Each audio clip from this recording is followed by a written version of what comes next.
Love infinite में आप सभी का एक बार फिर से बहुत-बहुत स्वागत है। आशा करती हूँ आप सभी बहुत अच्छे होंगे। ट्विन फ्लेम जर्नी में आप हैं, तो थोड़ी तकलीफ़ें तो आती ही हैं। अगर आप डिवाइन फेमिनाइन एनर्जी में हैं, ये मैटर नहीं करता कि आप मेल बॉडी में हैं या फीमेल बॉडी में, ये भी मैटर नहीं करता कि आप मैरिड हैं, अनमैरिड हैं और आपकी एज भी मैटर नहीं करती। मैं सिर्फ़ यहाँ बात कर रही हूँ ट्विन फ्लेम एनर्जी की। ट्विन फ्लेम जर्नी में डिवाइन फेमिनाइन एनर्जी की बात कर रही हूँ। ट्विन फ्लेम जर्नी में डिवाइन फेमिनाइन अगर अपने डीएम से बबल फेज़ बड़े अच्छे से उन्होंने पार किया।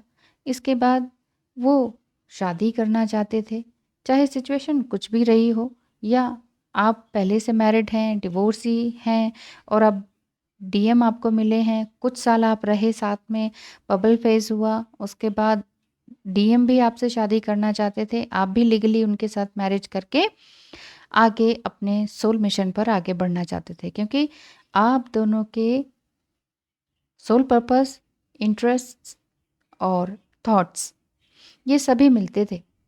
बहुत मज़े से आप दोनों एक काम करने के इच्छुक थे। लेकिन बातें कुछ ऐसी बिगड़ गई या थर्ड पार्टी की वजह से या उनकी वाइफ की वजह से या उनके हस्बैंड की वजह से कुछ ऐसा हो गया कि लाइफ में डिस्टरबेंस क्रिएट हो गई। अब डिवाइन मस्कुलाइन चाहे वो मेल हो या फीमेल हो, वो आपको ही ब्लेम कर रहे हैं, लगातार ब्लेम करते हैं जब भी कोई बात होती है क्योंकि आप एक तरह से उन्हें मेंटली चेज़ करते हैं कि नहीं? करते हैं क्योंकि 24/7 डिवाइन मस्कुलाइन आपके माइंड में रहते हैं और बार-बार आपको लगता है कि वो क्या कर रहे होंगे, क्या सोच रहे होंगे? तो एक तरह से आप उन्हें बार-बार आगाह करते हैं, बात करते हैं कि प्लीज़ मुझे कोई कमिटमेंट दो। क्योंकि इधर से आपका भी डिवोर्स हो रहा है, उनका भी हो रहा है या हो चुका है या किसी एक का अभी पेंडिंग है। तो आपको लगता है कि अब जल्दी से हो जाए जो भी कुछ होना हो। एक तरफ हो जाएँ सारे, आर या पार हो जाएँ और फिर हम दोनों मिल जाएँ। यानी कि डिवाइन फेमिनाइन ये सोच रही हैं कि अगर आपका डिवोर्स है तो डिवोर्स ले लीजिए, मेरा है तो मैंने ले लिया है या ले रही हूँ। मैंने तो फाइनल कर लिया है कि मुझे आपके साथ क्या-क्या करना है और कहाँ तक जाना है। आप भी ये सब कुछ समझते हैं, आप भी मुझे उतना ही प्यार करते हैं, मैं भी, हम दोनों मिलकर कुछ नया काम करना चाहते हैं लेकिन चाहे थर्ड पार्टी की वजह से मुझे डिस्टर्बेंस है या आपको या डिवाइन मस्कुलाइन को ज़्यादा ही ज़्यादा दिक्कत रहती है। थर्ड पार्टी से अगर वो परेशान है, तो आपको ही ब्लेम करते हैं। सवाल ये उठता है अगर इस तरह की सिचुएशन आपकी भी है कि वो आपको ब्लेम कर रहे हैं और आगे बढ़ भी नहीं रहे, यानी कि रिश्ता इतना अच्छा बढ़ा था कि बीच में आके स्टक हो गया।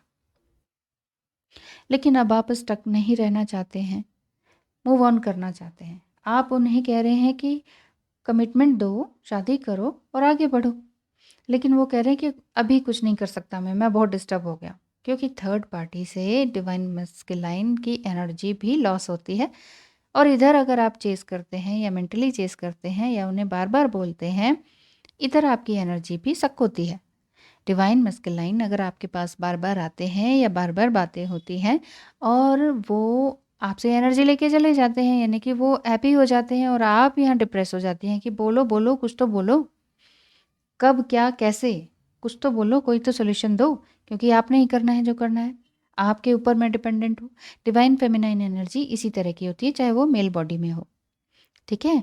तो अगर आप इस तरह से हैं, तो आपको कई बार गुस्सा भी आया है, लड़ाई भी हुई है।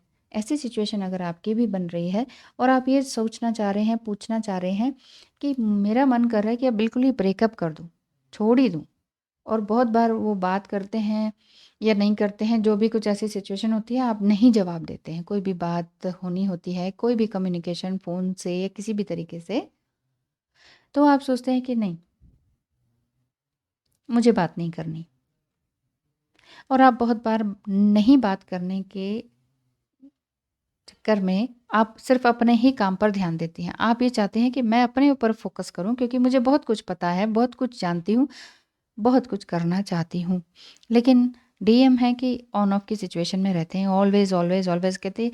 डीएफ जो हैं उनको ये लगता है कि मैं अपने ऊपर कॉन्संट्रेट कर रही हूँ, तुम क्यों बार-बार आके मुझे डिस्टर्ब करते हो? जब कमिटमेंट देना नहीं, रिलेशनशिप में आगे बढ़ना नहीं, सोसाइटी वाइज़ भी आपने मुझे एक्सेप्ट नहीं करना है, तो तो फिर कैसे रहेंगे इस 3D वर्ल्ड में? बात तो सही है, डिवाइन फेमिनाइन तो सही कह रही हैं कि हाँ, ऐसा करना चाहिए। लेकिन डिवाइन मैस्कुलाइन इस एनर्जी में नहीं होते हैं। आपने कई बार सोचा है कि मैं अब ब्रेकअप कर लेती हूँ, मुझे कोई फ़ोन नहीं अटेंड करना, मुझे चाहिए ही नहीं। जाओ फिर तुम भी अपनी जगह जाओ, रास्ते जाओ और मैं भी अपनी जगह रहती हूँ। मुझे अपना काम करने दो। जिस दिन आप ये स्टेप उठाते हैं तो आप बिल्कुल ही लेथार्जिक से हो जाते हैं, आपकी एनर्जी इतनी डाउन हो जाती है ऐसा बोलने पर डीएम को कि आप भी बीमार रहने लगती हैं, वो भी बीमार रह जाते हैं। वहाँ से खबर आती है मुझे बुखार हो गया, मुझे खाँसी-ज़ुकाम हो गया, मैं तकलीफ़ में हूँ, पेन हो रहा है, हेडेक हो रहा है, स्टमक पेन हो रहा है, मतलब बहुत तरह से। ऐसे ही आपकी भी हालत ख़राब हो जाती है। जो काम करना था, कोई इम्पोर्टेंट काम है, बाहर जाने का काम है, ना डीएम से हो रहा है, ना आपसे हो रहा है। जो सोचा था, जो प्लान किया था कि सुबह उठकर हम ये करेंगे, सिंपल सा मान लीजिए एक्सरसाइज़ है, योगा है, मेडिटेशन है, वो भी नहीं हो रहा है। और बहुत बड़े-बड़े काम जो आपने सिर पे बाँध रखे हैं या जो भी आप बड़ा कुछ क्रिएट करना चाहते हैं, वो भी नहीं हो रहा है। मान लीजिए आप कोई राइटर बनना चाह रहे हैं, सिंगर हैं, आप सोच रहे हैं मुझे लिखना है कुछ, मतलब समथिंग कुछ क्रिएटिव है, कुछ क्रिएटिव आप करना चाह रहे हैं। तो क्रिएटिवनेस तभी होगी ना जब माइंड एकदम कूल, फ्रेश होगा। कूल और फ्रेश तभी होगा जब टीएम की तरफ से भी आपको एक हरी झंडी मिल जाएगी, वो आपको नहीं हो रही है। ऐसे में आप सोच रहे हैं कि अब मुझे क्या करना चाहिए? अब आप कहेंगे सवाल ही आपने 7 मिनट का बोल दिया। बात क्या करें? बात है ही ऐसी। सिचुएशन आप लोगों की इसी तरह की हो जाती है। बहुत से लोगों की इसी तरह की सिचुएशन है, तो मैंने सोचा इस पर एक वीडियो बना दूँ। अगर आप भी स्टक हैं, आपके डिवाइन मैस्कुलाइन भी स्टक हैं, आप भी आगे नहीं बढ़ पा रहे हैं, सोल पर्पस पूरा नहीं कर पा रहे हैं, इनर वर्क मतलब जिसे कहते हैं वो भी कंप्लीट नहीं हो पा रहा है। कंप्लीट तो छोड़ो, स्टार्ट ही नहीं होता है। मूव ऑन करने की सोचते हैं वो भी नहीं होता है, तो ऐसे में क्या करें? देखिए, मूव ऑन होना या रनर चेज़र की स्टेज, ये सब कुछ कहने के लिए बातें हैं। कोई रनर है, कोई चेज़र है। इस सेम टाइम पर आप रनर भी होते हैं, सेम टाइम पर आप चेज़र भी हो सकते हैं। सेम टाइम पर आपकी डिवाइन मैस्कुलाइन एनर्जी भी हाई होती है और सेम टाइम पे एकदम डाउन भी हो जाती है, तो डिवाइन फेमिनिटी एकदम ओवरफ्लो होने लगती है। इससे डिवाइन मैस्कुलाइन को भी रिफ्लेक्ट होती है ये सारी चीज़ें। तो अगर आप मूव ऑन होती हैं, तो वो कैसा फ़ील करते हैं? वो बिल्कुल ही ड्रेन हो जाते हैं। वो स्पिरिचुअल एनर्जी वाइज़ या इमोशन वाइज़ या फिज़िकली या सबकॉन्शियस माइंड में उनके ये लगने लगता है कि डिवाइन फेमिनाइन मेरे हाफ़ अदर हाफ़ ने मुझे छोड़ दिया। वो टेलीपैथिक कनेक्शन डराने वाला हो जाता है। वो एक फ़ियर बेस्ड एनर्जी में आ जाते हैं। उनकी भी फ़ियर बेस्ड एनर्जी होती है और आप भी अगर अप डाउन रहती है, आपकी एनर्जी फ्लक्चुएट करती है, तो आप भी एकदम से नीचे हो जाते हैं। आपकी एनर्जी बिल्कुल लो हो जाती है। तो simply just you have to know कि व्हाट यू फील। और अगर वो जानना है आपको कि वो क्या फ़ील कर रहे हैं, तो टू नो हाउ ही और she feel, you simply must know how you feel. समझ गए? क्योंकि आप दोनों एक ही सोल हैं। आपको ये जानना होगा, अगर आपको ये लगता है कि देखें वो क्या सोचते हैं, क्या नहीं करते, उनकी एनर्जी ड्रेन होती है, तो आपकी हो रही है ना, पहले आपकी हो रही है। आप ये सोचें कि आपको ये लग रहा है कि ये मुझे कुछ नहीं करने देते, ये मुझे आगे नहीं बढ़ने देते, चाहे वो दूर हैं, चाहे वो आपके हस्बैंड ही हों, एक ही घर में हों, डिवाइन मैस्कुलाइन हों, उनकी एनर्जी इतनी ड्रेन हो जाएगी, दूसरे रूम में आपको दिखाई देगा ये तो ऐसे पड़े हुए हैं। इधर आपने बड़े जोश से कुछ काम करना था, आपका सारी एनर्जी खत्म। अब आप क्या करेंगे? तो यहाँ सिर्फ हस्बैंड वाइफ की बात नहीं हो रही, कैसी भी सिचुएशन है, कितने भी दूर हैं, 7 समंदर पार भी अगर आप डिवाइन फेमिनाइन मैस्कुलाइन एनर्जी में हैं, तो भी आपको ये लगता होगा कि अब मैं आगे कैसे बढ़ूँ? देखिए, मूव ऑन तो आपको होना होगा। Move on in the sense ये नहीं है कि उनको बिल्कुल छोड़ देना है, ख़त्म। और छोड़ा भी नहीं जा सकता है, ख़त्म भी नहीं होता है। एक बार आपका यूनियन हो गया तो ख़त्म नहीं होता है रिश्ता। चाहे आप दोनों अनमैरिड हैं, मिले हैं, यूनियन हुआ और उनकी कहीं और शादी हो गई, तो भी मिलते हैं, तो भी मिलते हैं। और अगर यहाँ पर ये स्टेज है कि दोनों ही डिवोर्स केस चल रहा है या दोनों का हो चुका है या किसी एक का रह रहा है और शादी होने को ही थी लेकिन बात कुछ थर्ड पार्टी की वजह से बिगड़ गई, तो आपको लग रहा है कि अब मैं इनको भी छोड़ देती हूँ, बस हो गया, अब मुझे कोई नहीं चाहिए। अगर ऐसा सोच लिया है तो पक्की तरीके से सोच लीजिए। अगर आपको ये लगता है कि ऐसे तो वो भी इतना तकलीफ़ में आ जाते हैं, फिज़िकली पेन में आ जाते हैं, तकलीफ़ होने लगती है, वो बीमार हो जाते हैं, तो फिर क्या मैं उन्हें नहीं पूछूँ? मैंने एक बार पहले भी आपको बताया है, आप लोग मत पूछिए। डिवाइन फेमिनाइन एनर्जी मैं जानती हूँ बहुत ही ओवर गिविंग होती है, मैं महसूस कर सकती हूँ आपका मन रोता है अंदर ही अंदर कि वो तकलीफ़ मैं उन्हें कैसे छोड़ दूँ? ये मेरी ड्यूटी बनती है कि उनकी हेल्प करना, है कि नहीं? यही मन करता है ना? उनकी हेल्प करना, हर तरह से उन्हें पैम्पर करना, हर तरीके से उन्हें आगे बढ़ाना। वो ड्यूटी तो है, लेकिन फ़िज़िकली आपको ये नहीं करना है। मैम आप क्या कह रहे हो ये? ऐसे कैसे हो सकता है? फिर कैसे हम डिवाइन फेमिनाइन? तो फिर आप करते रहिए ऐसे। अगर आप नहीं समझेंगे इस बात को, तो फिर आप करते ही रहेंगे, ठीक है? आपने कहा मूव ऑन हो जाती हूँ, फिर वो बीमार पड़ जाएँगे, फिर आप उनके पास चले जाएँगे, उनको पैम्पर करेंगे, वो ठीक हो जाएँगे, फिर से आप एनर्जी में आ जाएँगे, फिर आप क कभी न कभी कमिटमेंट माँगेंगे, फिर से वो मना करेंगे और आप फिर से डाउन हो जाएँगे, लड़ाई-झगड़ा होगा, आर्ग्यूमेंट होगा और फिर आप फिर वही, वो बीमार पड़ेंगे, आप फिर वही। तो ये कब तक चलेगा? आपको ही तो स्टॉप करना है, वही तो मैं कह रही हूँ। डिवाइन फेमिनाइन एनर्जी को ही तो स्टॉप करना है ये सारी चीज़ें। ना तो चेज़ करना है और ना ही पैम्पर करना है। जब आप बहुत वर्स्ट कंडीशन में थे तभी तो सेपरेशन हुआ था ना। अब वो तकलीफ़ में है तो वहाँ आपको उनको दिल पे पत्थर रखकर छोड़ना पड़ेगा। अब आप कहें हमसे तो दिल पे पत्थर नहीं रखा जाता, तो ठीक है, फिर तो आप यही करते रहिए, मैं तो यही कह सकती हूँ। मैं यही कह सकती हूँ। मैं बस आपको हिम्मत दे सकती हूँ कि आप ऐसा मत कीजिए। आप लोग बिल्कुल ही अड़ जाती हैं, कई तो बिल्कुल कमेंट में भी लिख देती हैं, ऐसा कैसे हो सकता है? फिर तो कोई क्या डिवाइन फेमिनाइन है? डिवाइन फेमिनाइन का ये रूप होता ही नहीं है। ठीक है, आप यही करते रहिए फिर। अब आपको नाराज़ होना है, हो जाइए, मैं तो कुछ नहीं कह सकती। अगर आपको रीयूनियन चाहिए, अगर आपको चाहिए कि आप दोनों मिलकर कुछ सोल पर्पस पे काम करें, अगर आप चाहते हैं कि आपकी energy always, always, always high रहे, तो फिर आप ये बात मान लीजिए कि जब वो तकलीफ़ में हैं, उस समय दिल पर पत्थर रखकर उनके लिए कुछ मत कीजिए। क्योंकि जो मूव ऑन करने की आप सोच रहे हैं ना, वो आपका ईगो कह रहा है। आपका ईगो कहता है ठीक है फिर जाओ तुम अपने रास्ते, मैं अपने रास्ते। ये आपका ईगो कहता है, ये आपकी लविंग और ऑनरिंग रिस्पेक्ट नहीं है आपके अपने लिए। You are not loving, honouring, not respecting yourself, मेरे कहने का ये मतलब है। अगर आप अपने आप को प्यार करते हैं, अपने आप की रिस्पेक्ट करते हैं, ऑनर करते हैं कि yes I can do this, मेरे अंदर ये पोटेंशियल है, मैं डीएम से थोड़ा-सा और ज़्यादा हूँ, है ना? तो फिर आप अपने आप को आगे रखिए, नीचे मत जाइए। डीएम एक सीढ़ी नीचे हैं और आप उनको सँभालने के लिए एक सीढ़ी नीचे उतर जाती हैं। फिर आप कहती हैं मेरी एनर्जी लो हो गई, आप एक सीढ़ी नीचे उतर गई, एक पायदान नीचे उतर गए, तो एनर्जी लो नहीं हो जाएगी? अगर वो आपको कह रही हैं नहीं तुम ही नीचे आ जाओ, तुम ही एक सीढ़ी नीचे आ जाओ और आप आ जाते हैं क्योंकि आप सोचते हैं कि मेरा फ़र्ज़ है ये मेरी ड्यूटी है और ये अनकंडीशनल लव है। अनकंडीशनल लव है तो उनको भी तो उठने दीजिए। बार-बार मैं यही समझाती हूँ कि जजमेंटल मत बनिए। अपने आप को भी जज मत कीजिए, ट्विन फ्लेम को भी जज मत कीजिए। उनको भी उतनी ही रिस्पेक्ट दीजिए और अपने आप को भी इक्वली रिस्पेक्ट दीजिए। बहुत दिल से समझने का गेम है ये एक माइंड गेम नहीं है, ये कोई ब्लेम गेम नहीं है। ये सब डीएम करते हैं, आप क्यों कर रही हैं? ना तो आपको रिजेक्टेड फ़ील करना है कि उन्होंने मुझे छोड़ दिया, इतने टाइम ऐसे रहे, बबल फेज़ हुआ, वादा किया, इरादा किया, उसके बाद फिर कह रहे हैं कि नहीं अब कुछ नहीं हो सकता। क्या ज़रूरत है शादी करने की, क्या ज़रूरत है 3D वर्ल्ड में सब कुछ करने की?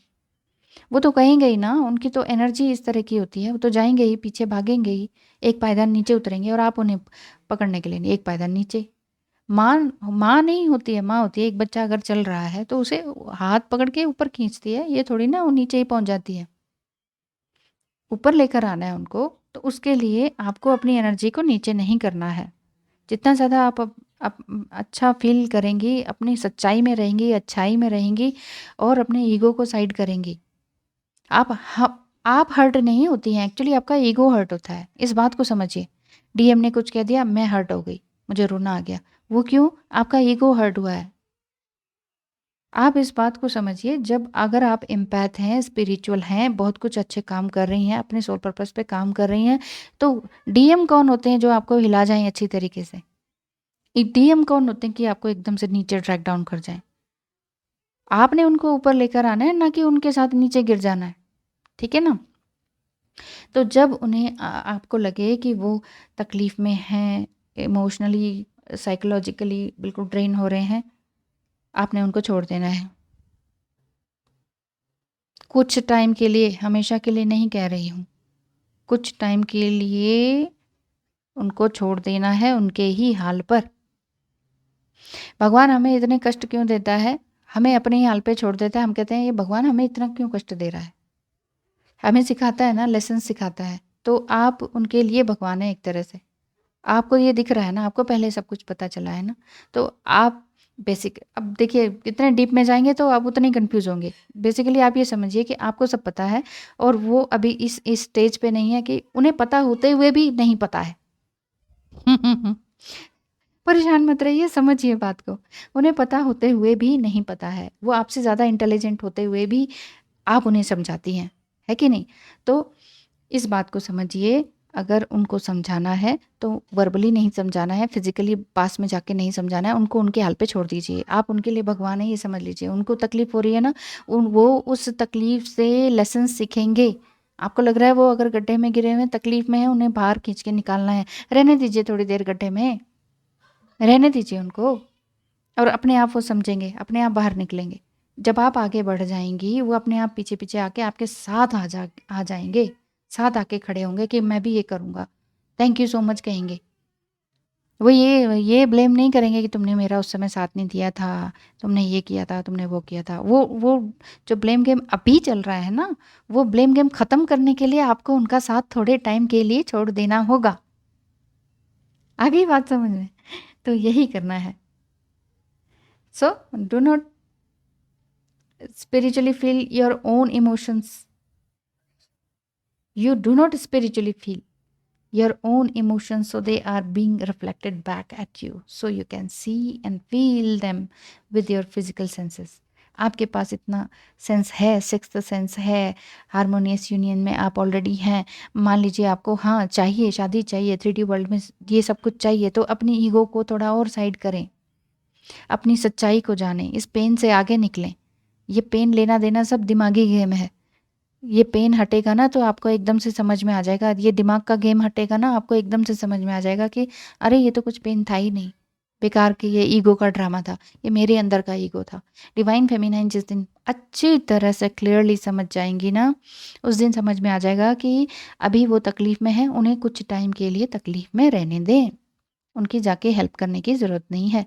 बस पीछे से आप हील करते रहें, समझते रहें, उन्हें ये कहें कि हाँ, हे ईश्वर जो कर रहे हैं वो जैसी हालत में है उन्हें जल्दी हील करें। मैं अपना काम करती हूँ। तकलीफ़ होती है, उसी तकलीफ़ में आपको अपना काम भी करना है। देखिए उसका रिज़ल्ट बहुत अच्छा आएगा। ये बात मेरा विश्वास मानिए, क्योंकि ये सब कुछ मैंने भुगता हुआ है, किया हुआ है, प्रैक्टिकल किया हुआ है। अपने ही सही प्रैक्टिकल अनुमान पर मैं सब कुछ बता रही हूँ। जो मैंने सब कुछ किया है, जो मैंने सब कुछ फ़ॉलो किया है, वही सारी चीज़ों पर मेरे वीडियोज़ हैं। कहीं से कोई पढ़कर मैं कहीं भी कुछ नहीं कर रही हूँ। यहाँ का उठाया वहाँ, कॉपी पेस्ट वाला काम नहीं है मेरा। अगर मानते हैं, विश्वास करते हैं, फ़ेथ है मुझ पर, तो ये चीज़ कर लीजिए। तकलीफ़ में हैं, दिख रहे हैं आपको डीएम, आपको कमिटमेंट नहीं दे रहे हैं, लेकिन आपको बहुत ज़रूरत है इस टाइम, आपकी रिक्वायरमेंट है सच जानने की, कमिटमेंट करने की, दुनिया को दिखाने की, क्योंकि आप दुनिया से भी घिरे हुए हैं। तो एक बात ये फिर से बोल रही हूँ, मान लीजिए, उनको अपनी हालत पे छोड़ दीजिए और साथ ही साथ इसी पेन के साथ अपना सोल पर्पस या इनर वर्क या आर्ट वर्क या क्रिएटिव वर्क जो भी आप कर रहे हैं उसको लगातार करते रहिए। अपनी जॉब के साथ-साथ। Wish you all the best. Thank you so much.